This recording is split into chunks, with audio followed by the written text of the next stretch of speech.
Welcome to our channel. Today we how to register with Volta Charging and app account setup easy tutorial step by step clearly. First, begin by downloading the Volta Charging app from the Apple App Store or Google Play Store. Once the app is installed, open it to get started. On the home screen, tap on the Sign Up button to create a new account. You will be prompted to enter your email address. Type in your email address and then tap Continue. Next, create a strong password for your account. Make sure your password includes a mix of letters, numbers, and special characters for security. After setting your password, tap Create Account to proceed. You will receive a confirmation email to verify your address. Check your email inbox for the confirmation message from Volta. Click on the verification link in the email to activate your account. Once verified, return to the app and log in using your email and password. After logging in, you may be asked to provide additional information, such as your name and phone number. Fill in the required fields and tap Save to update your profile. Now, navigate to the Payments section to add your payment method.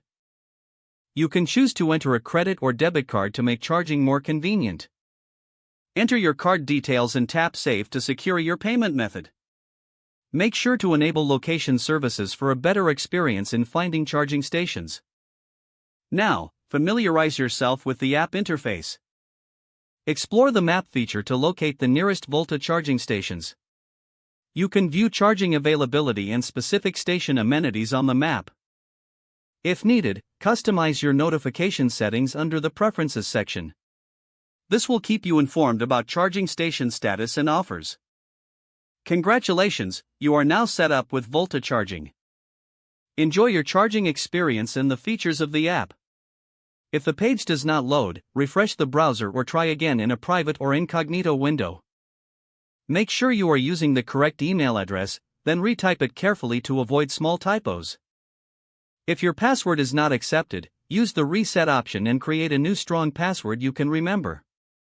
Check your spam folder for verification or security emails, then complete any requested confirmation steps. Don't forget to like this video and subscribe to our channel for more step-by-step tech guides.